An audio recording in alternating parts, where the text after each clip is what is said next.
Hello, friends. The owner of Ronbus sent me his new Pulsar paddles a few weeks ago, and they're just now being released to the public. So I wanted to do a review so that you can make an informed decision about whether or not these paddles are for you.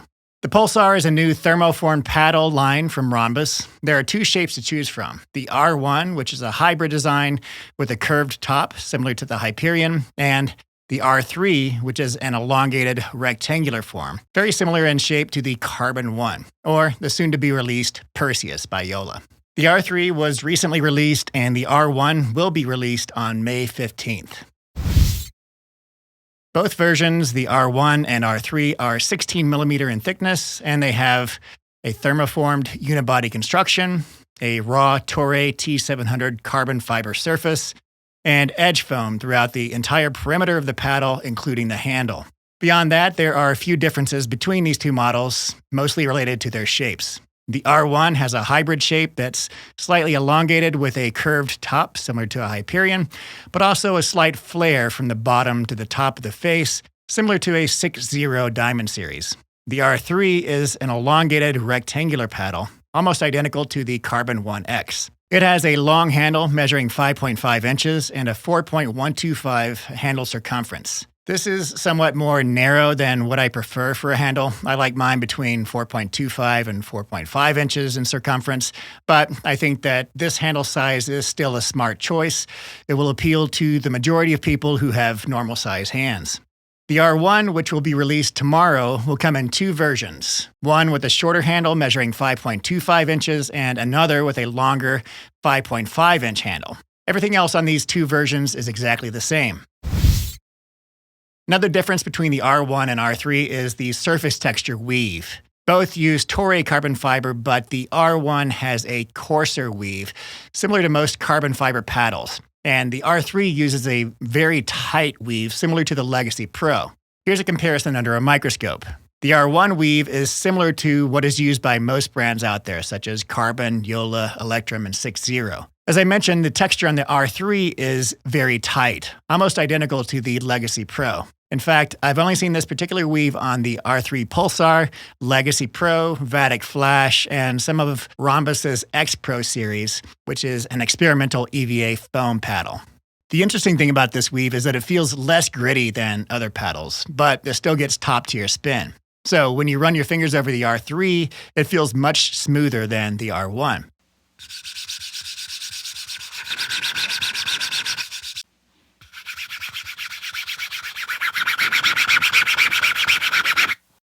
So I was surprised when, after spin testing these paddles, the R3 came out on top. The results were 1970 RPM for the R3 and 1617 for the R1. I suspect this lower RPM on the R1 might be an anomaly based on pre-production manufacturing, and that the R1s to be released on May 15th will get closer to 2000 RPM.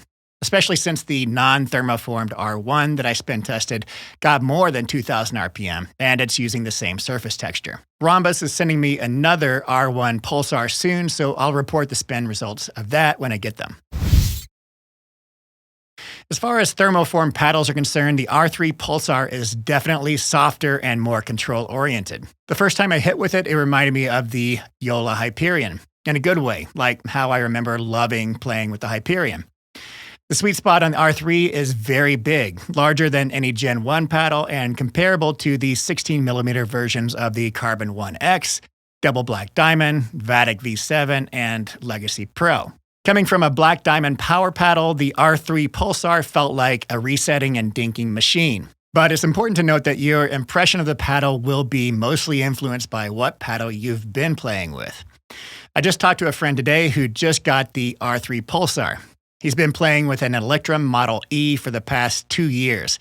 And the first thing he noticed was the Pulsar's power. The Model E is notoriously one of the softest, control-oriented paddles on the market, so that makes sense. But my friend did say that the control is manageable with the Pulsar, which to me indicates that the Pulsar is striking a good balance between power and control. Also, the spin on the R3 is top tier, so the control is there even when hitting hard. And being a thermoformed paddle with a long handle, the power is there too when you need it. It's definitely not as powerful as the Black Diamond, but the trade-off is better touch and control. The first thing I noticed about the R1 Pulsar is that it has a stiffer face than the R3. It's quicker and it has more pop.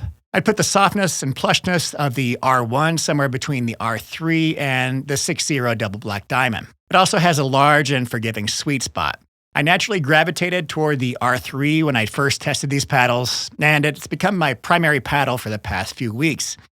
At first, the R1 was less appealing to me, probably because it's lighter and has less plow-through when hitting with the ball. But I found that for me, adding lead tape to the R1 really opens up its potential. I added just 0.2 ounces to each side of the neck, bringing the total paddle weight from 8.0 ounces to 8.4 ounces. And just that little bit of weight added some power and stability without sacrificing much in terms of speed or quickness. I'd say that with lead tape, the R1 has the same or maybe even slightly more power than the R3. Definitely better pop and only slightly less control with better hand speed and maneuverability. As a side note, I'm using the words power and pop differently. To me, pop is how fast the ball comes off the paddle with a short stroke or without a full swing. So think about hand exchanges and punch volleys at the kitchen. On the other hand, power is how much velocity the paddle imparts on a ball with a fuller swing.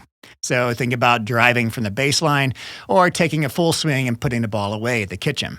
Anyway, to me, the stock R1 has more pop and less power than the stock R3. But adding lead tape to the neck of the R1 brings its power in range with the R3, while also retaining its superior pop. But overall, I'd say the R3 still edges out the R1 in control.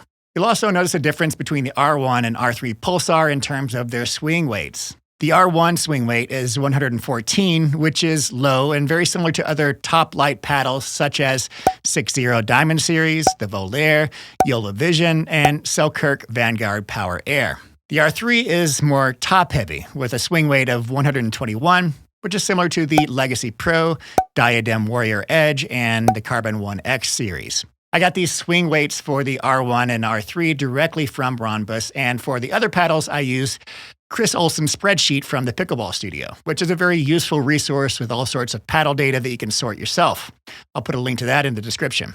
I haven't tried lead tape on the R3 because to me, the stock version is balanced and weighted just right. I wouldn't want to add much swing weight to the R3 because that's already north of 120, and anything more than that I think would be too much of a trade-off in terms of hand speed. The static weight of my R3 is already 8.7 ounces with an overgrip, so paddles over 9 ounces start feeling too heavy and sluggish for my taste. The Pulsar paddles use premium Toray carbon fiber, which seems to hold up better to wear and tear than cheaper generic versions.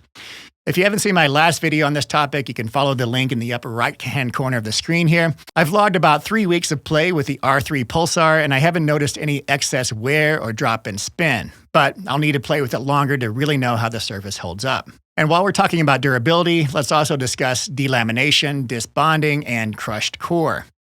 You all might be sick of everyone talking about this topic, but it has definitely been an issue with thermoformed paddles, and I know that Ronbus is taking the issue seriously. The most common issue with thermoformed paddles is actually not delamination, but it seems to be related to a crushed core. For clarification, delamination is the separation between the actual carbon fiber layers on the surface of the paddle. Disbonding, on the other hand, is a separation of the carbon fiber layers from the polypropylene core. And finally, core crushing is when the honeycombs in the polypropylene core are compacted and lose their stiffness. As far as we can tell, the primary culprit for thermoformed paddles becoming much more powerful is not delamination or disbonding, but actually relates to the core losing its integrity and becoming soft, creating this trampoline effect. I've had a lot of discussions with Dong, the owner of Ronbus, about these issues of delamination, disbonding, and crushed core, and he's done a lot of research and design to prevent his paddles from breaking down. I know that the other thermoformed paddle manufacturers are also working hard to find a fix to this, and I won't reveal any secrets, but I can tell you that each manufacturer I've talked to has landed on slightly different fixes for the issue. And the fixes I've heard from both Ronbus and 6.0, although they come from different angles, both sound like very legitimate ways to address the problem. I can also share that Ronbus has been performing durability tests on the Pulsar paddles. This is a video of the testing. This machine repeatedly swings the paddle to hit a ball and measures speed and impact force. The speed is set at 68 miles per hour, and the impact force is 550 newtons. An easy way to think about the Newton scale of force is that 1 Newton is about the same as the force applied to your hand if you're holding an apple. So each hit with this machine generates 550 newtons, which is quite a lot of force. A 6,000 cycle test has been completed on the R3 with no core crushing, disbonding, or delamination. So I'm feeling pretty confident that Ronbus Pulsars are some of the most durable thermoformed paddles on the market, and they're not likely to suffer from delamination, disbonding, or crushed cores, which have become so notorious lately. I've really enjoyed playtesting the Pulsars. In fact, I keep going back to the R3 until it eventually became my primary paddle. To me, it really strikes a good balance between control and power.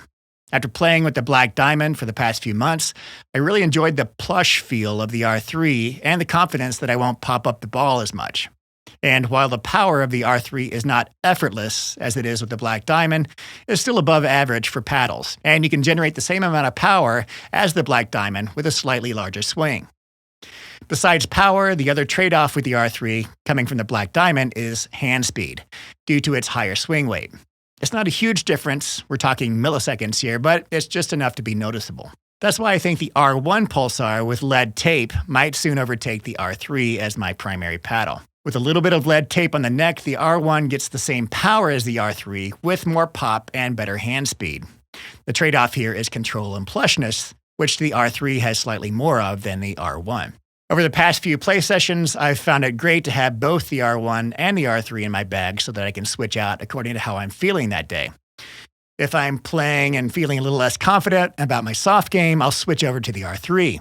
If I'm trusting my soft game and wanting a speedier and poppier paddle, I'll switch over to the R1. The last thing I want to talk about in this review is what I don't know about the Pulsar paddles. I haven't played long enough with the paddles using that tight carbon fiber weave that the R3 Pulsar and the Legacy Pro use to have a good understanding of their surface durability. As I mentioned earlier, the R1 Pulsar uses this standard rougher carbon fiber weave that so many other companies use, like Carbon Electrum 60.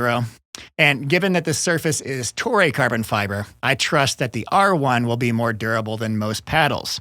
But I haven't had enough time with the R3 or with the Legacy Pro to be confident in the durability of this particular weave. It certainly gets great spin when it's new, but I wonder if the tighter weave will hold up against impact damage as well as the standard weave. Maybe I'm wrong, but my hunch is that if the paddle is starting out with less texture, like with this tight weave, then the same amount of damage to the surface will impact its spin rate more than the standard weave with more texture. In other words, let's say that the peak to valley measurement for the tight weave is 15 microns, and for the standard weave it's 30 microns. Hypothetically, if you take a sander to both paddles and remove exactly 15 microns of surface, the tight weave would have no texture and bad spin, and the standard weave would still have half of its original texture. Again, this is just a hunch, and I could be completely wrong, but intuitively, I'm a bit skeptical that the tight weave will have the same durability. I'll be sure to circle back to this topic with a follow-up video when I do have some of that data. Overall, I highly recommend the Pulsar paddles to anyone looking for new thermoformed paddles. If you're coming from a Gen 1 raw carbon fiber like the Yola Hyperion or any of the older models from other brands using raw carbon fiber, I think you'll find the R3 Pulsar to match the control of the Gen 1 paddles, but with more power when you need it. And you get all of the other benefits of thermoformed paddles, such as better neck strength, less edge damage and failure, and a large sweet spot. Also, if you're coming from a poppier paddle and you prioritize hand speed, the R1 Pulsar is a great choice. Ronbus is selling the Pulsar paddles for $170. For a thermoformed paddle using high-quality raw materials, I think this is a good deal. And Ronbus seems to be at the front line for finding a solution to the delamination, disbonding, and crushed core issue. Also, you can knock $20 off this price by using the code 10JohnQ at checkout, which brings the price of the paddle down to $150. One thing to note is the R code system on the Ronbus website. I don't know how many R1 Pulsars will be available for purchase after they're released on May 15th, but the R3s got backordered pretty quickly after they were released due to their popularity and supply chain issues with thermoformed paddles. So the R-code system is essentially a way for you to order a paddle that's on back order without paying the full price of the paddle until it ships. So you pay $1 to reserve your paddle, and when it ships, you pay the remaining full amount. Currently, the R3 Pulsars are shipping in 14 to 21 days after ordering. And like I said, I don't know how many R1 Pulsars will be in stock on the 15th. So if you're interested in those, be sure to keep an eye on the Ronbus website and order early. Okay, thanks for watching. And be sure to keep an eye out for my next video where I'll be dissecting paddles to compare Gen 1 and Gen 2 raw carbon fiber models, exploring the topic of peel plies, and digging deeper into the delamination, disbonding, and crushed core issue.